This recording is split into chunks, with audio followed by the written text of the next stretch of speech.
Bonjour et bienvenue dans l'atelier Plume et Papote.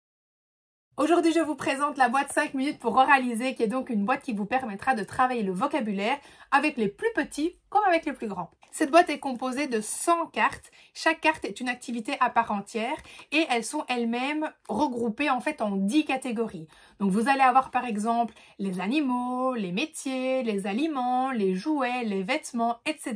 Ce qui vous permettra de travailler au niveau de la catégorisation si vous le souhaitez, mais également d'avoir du vocabulaire finalement assez quotidien de l'enfant, du vocabulaire de base. Chaque catégorie est représentée avec un tour de couleurs différents. Donc par exemple ici les animaux, ce sont les tours verts. Et vous allez avoir à chaque fois devant une image. Donc ici on a un poisson, Nemo. Et de l'autre côté vous allez avoir des questions que vous allez donc poser à l'enfant. Alors soit vous donnez l'image, l'enfant garde l'image devant les yeux et vous posez les questions.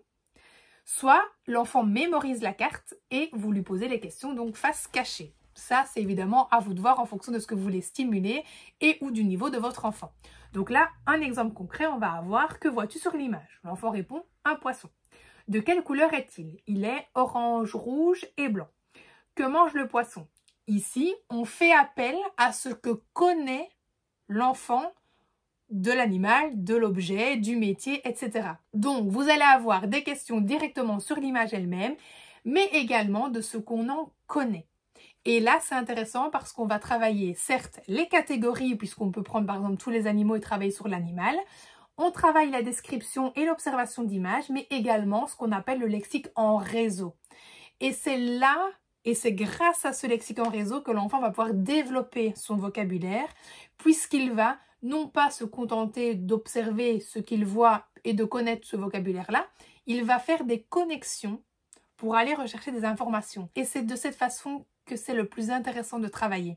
Donc là, voilà, est-ce que l'enfant connaît ce qu'un poisson peut manger? Et sinon, c'est l'occasion de lui apprendre et ça, c'est super. Où peut-on le trouver? Pareil, ça ne se voit pas sur l'image. On peut le trouver dans l'océan, on peut le trouver dans un aquarium, on peut le trouver dans un zoo, par exemple. Donc voilà, on peut aussi exploiter les possibilités d'où je pourrais voir un poisson de ce style. Et qui peut le manger? De nouveau, on est sur du lexique en réseau. Qui peut manger ce petit poisson? Alors, on a les prédateurs dans l'océan, puis on a nous, qui pouvons manger du poisson. Celui-là, peut-être pas, mais vous avez compris l'idée. Ce matériel va être très intéressant pour travailler la description, le jugement, le lexique en réseau, le vocabulaire classique en fonction des catégories ou pas. Vous pouvez aussi mélanger les cartes et on utilise totalement différemment et on demande à l'enfant de trier, par exemple, les animaux dans un panier et les vêtements dans un autre. Très intéressant également, on va catégoriser les mots de vocabulaire qu'on voit sur les cartes. Et donc, les objets, les aliments, les vêtements, les animaux, etc. Vous allez également, pour les plus petits, par exemple, disposer quelques cartes sur la table. Vous pouvez notamment ajouter la petite tapette magique que vous trouvez également sur la boutique et demander à l'enfant d'attraper le crocodile. Hop, et avec la tapette, je vous fais une démo. Et avec la tapette, poup, voilà, on va attraper la carte.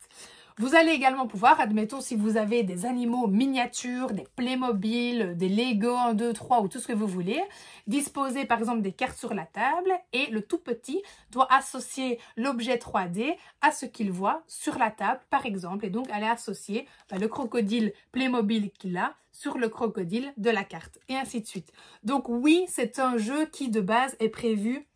On voit, on répond aux questions. Mais vous pouvez exploiter le matériel de plein de façons en fonction des besoins de votre enfant, de son âge, de ses compétences ou de ses difficultés. Et c'est ça qui est intéressant. Et c'est pour ça que je souhaite également vous donner des petites idées d'adaptation pour vous montrer finalement la richesse d'un matériel. Il n'est pas juste enfermé dans la règle du jeu initial. Vous pouvez en faire autre chose. Et donc voilà, j'espère que ça vous aura donc inspiré. Je vous mets le lien évidemment du jeu dans la description et je vous dis à très vite pour une nouvelle présentation de jeu.